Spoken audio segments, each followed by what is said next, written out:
এই cancer institute, এই হাসপাতালের সামনে আমরা যে দাঁড়িয়েছি অত্যন্ত একটি মানবিক এবং জনকল্যাণকর উদ্দেশ্য নিয়ে। আপনারা সবাই অবগত আছেন যে বাংলাদেশের 64টি জেলা, 495টি থানা থেকে ক্যান্সারের জন্য বাংলাদেশের একমাত্র ইনস্টিটিউশন যেখানে আশা ভরসা নিয়ে মানুষ চলে আসে।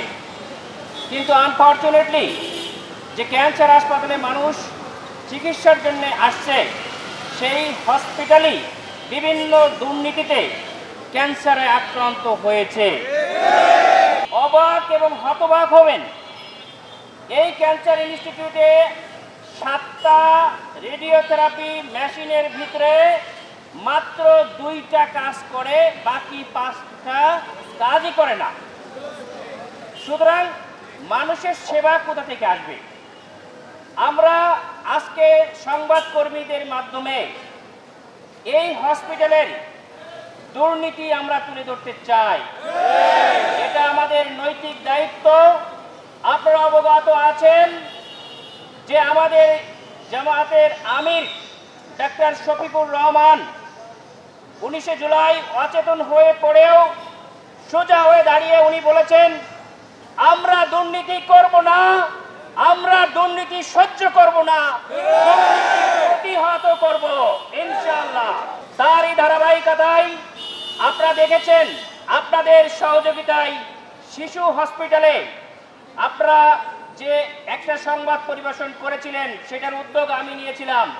রাতের ভোটের মতোই সেখানে 65 জন ডাক্তারের একটা নিয়োগ হয়েছিল এবং আপনাদের সহযোগিতা, আপনাদের প্রচারের কারণেই সেই নিয়োগ কিন্তু বাতিল হয়েছে। বাংলাদেশ জামায়াত ইসলামীর ডাক্তার শফিকুর রহমান একজন ডাক্তার, আমি এই 17 আসনের প্রার্থী একজন ডাক্তার। সংবাদকর্মী ভাই ও বোনেদের মাধ্যমে বাংলাদেশের স্বাস্থ্য খাতের যে দুর্নীতিগ্রস্ত, যে ক্যান্সারে আক্রান্ত, এই দুর্নীতি বাংলাদেশের জামায়াত ইসলামীর আমির ডাক্তার শফিকুর রহমানের নেতৃত্বে সরকার গঠন করলে সকল প্রকার দুর্নীতি দূরীভূত করা হবে ইনশাআল্লাহ। আমরা আশাবাদী সাংবাদিক ভাইয়েরা আমাদের সামনে অগ্রগামী ভূমিকা পালন করবেন ইনশাআল্লাহ। দুর্নীতির একটি সামান্য চিত্র আপনাদের সামনে আমি তুলে ধরতে চাই। আপনারা অবগত আছেন যে 17 বছরের ফ্যাসিস্ট সরকারের আমলে একজনের জীবন কাহিনী আরেকজন লিখে প্রমোশন পায়। একইভাবে অন্যান্য সেক্টরে ডাক্তারদের ক্ষেত্রে, নার্সদের ক্ষেত্রে, টেকনোলজিস্টদের ক্ষেত্রে, তারপর যে অ্যাডমিনিস্ট্রেটিভ অফিসার, তাদের ক্ষেত্রেও প্রমোশনের ক্ষেত্রে দুর্নীতি করা হয়েছে এবং একটি বিশেষ জেলা থেকে এই ক্যান্সার হাসপাতালে তাদের এজেন্ডা বাস্তবায়ন করার জন্য নিয়োগ প্রাপ্ত হয়েছে।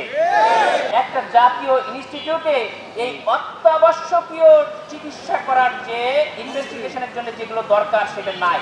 সেটা না থাকার কারণ এইখানকার দালাল চক্র তাদেরকে নিয়ে বাইরে থেকে করিয়ে নিয়ে এসছে। এবং আপনারা দেখেছেন যে স্বাস্থ্য আমাদের আইন উপদেষ্টা একটা কথা বলছে, কিন্তু সেখানকার ক্ষেত্রে ডাক্তাররা দায়ী না, এই দালাল চক্রই যে মেইন দায়ী। এবং আইন উপদেষ্টার কাছে আমি অনুরোধ করব, আপনি আইন করে এটাকে প্রিভেন্ট করুন যে এই দালাল চক্রকে কিভাবে প্রতিহত করা যায়। আমাদের এই খেটে খাওয়া মানুষের জন্য কিছু করতে হবে, করা আমাদের দায়িত্ব। আমাদের নিজের এসি রুমে থাকার পাশাপাশি সাধারণ মানুষের উপর যে দায়িত্ব, সেটা আমরা বাস্তবায়নের জন্য সবাই আজকে থেকে অঙ্গীকারবদ্ধ ইনশাআল্লাহ। আমরা এই হাসপাতালের যে সকল নিয়োগ প্রক্রিয়ায় দালাল চক্র এবং রাজনৈতিকভাবে যে প্রভাব, সেটাকে উচ্ছেদকরণের আপনাদের মাধ্যমে আমরা আহ্বান জানাচ্ছি।